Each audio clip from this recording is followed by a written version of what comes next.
बेटा good morning.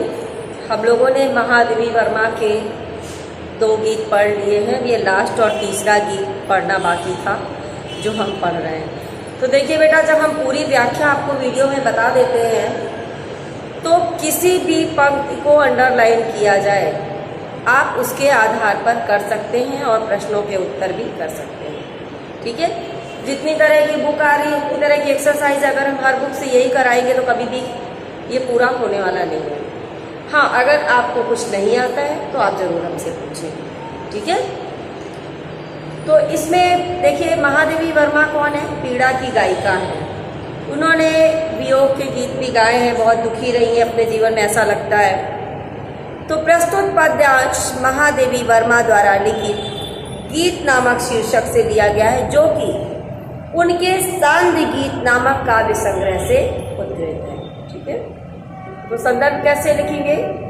प्रस्तुत पद्यांश हमारी पाठ्य पुस्तक हिंदी के काव्य खंड से महादेवी वर्मा द्वारा लिखित काव्य संग्रह सांध्य गीत से गीत नामक शीर्षक से उद्धृत है।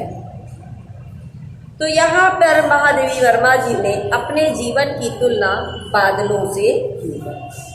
मैं नीर भरी दुख की बदली, दुख के बादल। देखिए यहाँ पे अपने आप की तुलना उन्होंने बादलों से की है और कह रही है कि मैं जिस प्रकार से बादल जल से भरा होता है, कि बदली, बदली माने क्या होती है? जो आकाश में बादल छाते हैं उसी का एक टुकड़ा बदली। तो जिस प्रकार से आकाश में बदली जल से भरी रहती है उसी प्रकार से मेरा जीवन भी दुख रूपी बादल से भरा हुआ है। स्पंदन में चिर निस्पंदन बसा, क्रंदन में आहत विश्व हंसा, नयनों में दीपक से जलते, पलकों में निर्झरणी मचली, मेरा पग पग संगीत भरा, श्वासों से स्वप्न पराग झरा। नभ के नव रंग बुनते दुकूल, छाया में मलय बयार पली, मैं क्षितिज भ्रिकुटि पर चिर धूमिल, चिंता का भार बनी अविरल। रजकण पर जलकण पर हो बरसी, रजकण पर जलकण हो बरसी, नव जीवन अंकुर बन निकली, पथ को न मलिन करता आना, पद चिन्ह न दे जाता जाना।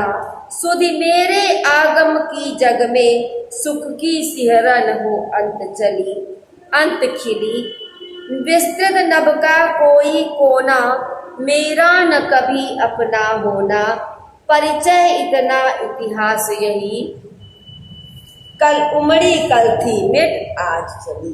तो क्या कह रही महादेवी वर्मा कि मैं नीर भरी दुख की बदली, अर्थात मैं जल से भरी हुई दुख की बदली हूँ। कहने का अर्थ क्या है कि मेरा जीवन दुख रूपी बदलियों से भरा हुआ है। स्पंदन में चिर स्पंदन, तो क्या कह रही है? देखिए यहाँ अभी पहले भी हमने पढ़ाया है कि उनकी आंखें आंसुओं से भरी रहती हैं। तो जिस प्रकार बदली पानी से भरी होती है उसी प्रकार से मेरे नेत्र आंसुओं से भरे रहते हैं।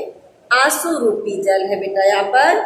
और कह रही महादेवी जी कहती हैं कि जिस प्रकार बदली में उसके कंपन का स्थायित्व रहता, बदली कप कपाती रहती, थोड़ा सा इधर हटी थोड़ा उधर हवा के साथ उड़ती रहती है ना, उसी प्रकार मेरे प्राणों में विरह के कारण उत्पन्न दुख से कंपन स्थायी रूप से व्याप्त है। देखिए बदली में कंपन रहता है, कांपती रहती है हर समय, उसी प्रकार से कह रही है मेरे जीवन में भी दुख का कंपन भरा रहता है। मेरा पग पग संगीत भरा, क्रंदन में आहत विश्व हंसा, जब मैं दुखी होती हूँ।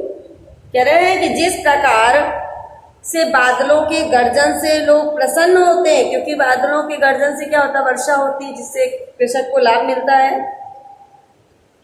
तो जिस प्रकार बादलों की गर्जना सुनकर गर्मी से त्रस्त विश्व प्रसन्न होता है, उसी प्रकार मेरे रुदन से भी घायल संसार को प्रसन्नता प्राप्त होती है। उन्हें ऐसा लगता है कि मेरे क्रंदन में से आहत होकर चोट खा करके विश्व हंसता है। यह नयनों में दीपक से जलते, पलकों में निर्झरणी मछली।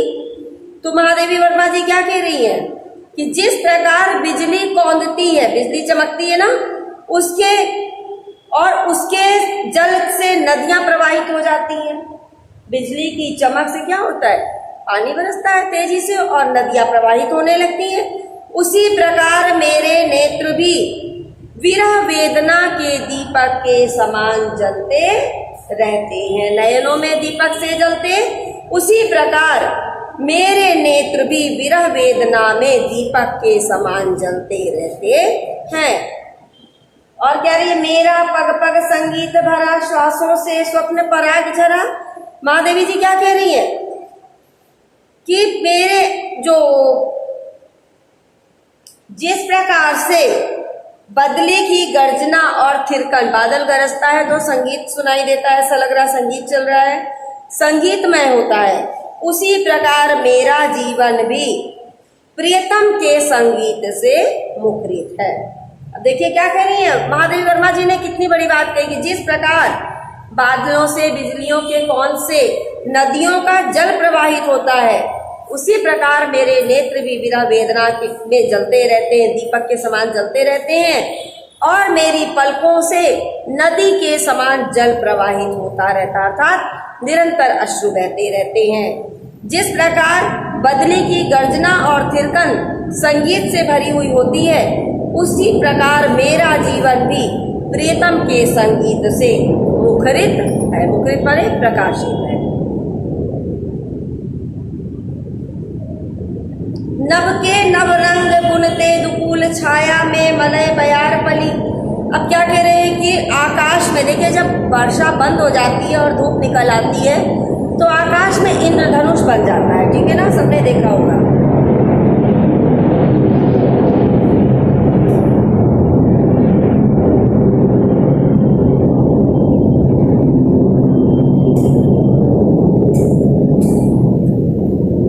तो बादल के बरसने के बाद जिस प्रकार आकाश में इंद्रधनुष की रंगीन आभा सुंदर सी दिखाई देने लगती है, और मलयगिरी, मलयगिरी माने मलय पर्वत से आने वाली शीतल वायु, मंद वायु चलने लगती है। देखिए बारिश के बाद जो हवा चलती है वो कैसी होती है, ठंडी होती है, शीतल होती है, ठीक है। उसी प्रकार क्या कह रही, उसी प्रकार अपने प्रियतम की आभा से मंडित करती हूँ। नभ के उसी जिस प्रकार से आकाश में रंग फैल जाते हैं, उसी प्रकार से मैं भी, अपनी तुलना करते हुए महादेवी जी कह रही कि मैं भी आभा से मंडित रहती हूँ, प्रियतम के प्रेम की आभा से चमकती रहती हूँ, भले ही वो मेरे साथ नहीं है ना। और प्रियतम की स्मृति की छत्र छाया में मुझे मलय पर्वत से आने वाली शीतल मंद सुगंधित वायु के समान प्रतीत होती है। मैं क्षितिज भ्रिकुटी पर चिर धूमिल चिंता का भार बनी अविरल, रजकण पर जलकण हो बरसी नवजीवन अंकुर बन निकली। अब महादेवी जी क्या कह रही है कि जिस प्रकार बादल का टुकड़ा अर्थात बदली क्षितिज रूपी भ्रिकुटी पर धूमिल रूप में घिरकर, धुंधला, धूमिल माने धुंधला रूप में घिरकर, जल के भार से झुककर, जल के भार से बादल क्या होते, नीचे दिखाई देने लगते, आपको लगता ना बादल बहुत तेज आ गए, तथा धूलि कणों पर बरसकर धरती को नवजीवन प्रदान करती है। वर्षा का जल क्या करता है, धरती को नया जीवन प्रदान करता है, और उसके द्वारा बसाए गए जल के कारण, देखिए जब जल बरसा देता है ना बादल तो क्या होता है, धरती पर जो बीज पड़े होते, कभी देखिए आप छोटा सा अनुभव कीजिएगा कि घर में तुलसी सूख गई, तुलसी नहीं है, लेकिन बारिश के बाद आप देखिएगा उसी गमले में और उसके आसपास नन्हे नन्हे तुलसी के पौधे उग जाते हैं। अगर उन्हें थोड़ी सी देखभाल कर ली जाए तो पूरा तुलसी का जंगल खड़ा हो जाता। क्यों? क्योंकि धरती उस बीज को संभाल लेती है। ठीक है, उसी इसलिए ये कह रही है महादेवी जी कि बदली के द्वारा बरसाए गए जल के कारण धरती में पड़े हुए जो बीज हैं उनमें अंकुर फूट पड़ते हैं। उसी प्रकार मैं भी अपने जीवन में निरंतरता का भार लिए रहती हूँ और उस चिंता की अभिव्यक्ति मेरी भौहें कर देती है, अर्थात उनकी चिंता का जो प्रकटीकरण है, उनकी चिंता को उनकी भौहों के द्वारा प्रकट कर दिया जाता है। कभी भी कोई चिंतित होता है तो उसके मस्तक पर क्या होता है? रेखाएं खिंच जाती, बल पड़ जाती है। मैं क्षितिज रूपी त्रिकुटी पर चिंता सदैव विद्यमान रहती, मेरी क्षितिज रूपी अर्थात मेरे मस्तक रूपी त्रिकुटी पर सदैव चिंता पर जो है विद्यमान रहती है, उपस्थित रहती है। और उसी चिंता के कारण महादेवी जी क्या कह रही है? मेरी आंखें बरसती रहती हैं, बरसने लगती हैं, जिससे चिंता का वह भार हल्का हो जाता है और मुझ में नवजीवन का संचार हो जाता है। कभी व्यक्ति कहते हैं बहुत दुखी होता है तो क्या कहते हैं? इसको थोड़ी देर रो लेने दो। रो लेने से क्या होता है? इसके अंदर मन का गुबार निकल जाता है और मन में शांति प्राप्त हो जाती है।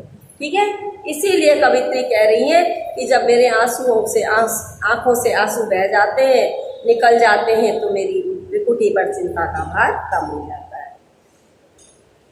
पथ को न मलिन करता आना, पद चिन्ह न दे जाता जाना, सुधि मेरे आगम की जग में सुख की सिहरन हो अंत की। अब महादेवी जी क्या कह रही हैं बेटा? महादेवी जी कह रही हैं कि बदली के छा जाने से ना तो आकाश मार्ग गंदा होता, मलिन होता है, बिल्कुल धुंधला नहीं होता है, और ना उसके मिट जाने पर अर्थात बादलों के चले जाने पर कोई चिन्ह नहीं बचता है, शेष नहीं रह जाता है, तथा उसके आगमन की स्मृति मात्र से ही, स्मृति मात्र याद करने से ही संसार में प्रसन्नता की लहर दौड़ जाती, संसार प्रसन्न हो जाता है। उसी प्रकार मेरे आने से ना तो यह संसार मलिन हुआ है, न मेरे जाने के बाद यहाँ पर मेरे पद का कोई भी चिन्ह शेष बचेगा। ठीक है, कोई भी निशान नहीं रह जाएगा। फिर भी मेरे आने की स्मृति मात्र से संसार में उल्लास की सिहरन उत्पन्न हो जाएगी। अब मेरे आने से क्या है? नया जीवन आने से। महादेवी वर्मा जी का जन्म मात्र एक मानव जन्म है ना, तो मानव के जन्म के आने की आशा से क्या होता है? लोग उल्लास से भर जाते हैं। लास्ट में महादेवी जी कह रही हैं, विस्तृत नभ का कोई कोना, मेरा न कभी अपना होना, परिचय इतना इतिहास यही कल उमड़ी थी में आज। कह रहे बदली आकाश में रहती है, बहुत बड़ा आकाश है, लेकिन उसका कोई भी कोना, बदली का कोई भी कोना उसका अपना नहीं होता है, क्योंकि बादल आज इस कोने में उमड़ी है, कल किसी दूसरे कोने में उमड़ती, आज कानपुर में बरसती है तो कल बॉम्बे में बरसती, ये तो चलती रहती है, एक जगह स्थिर नहीं रहती है। ठीक है ना, तो बदली का कोई स्थिर कोना नहीं होता, कोई निश्चित कोना नहीं होता। उसी प्रकार महादेवी जी कह रही हैं कि इस संसार में भी मेरा कोई अपना कोना नहीं होता है।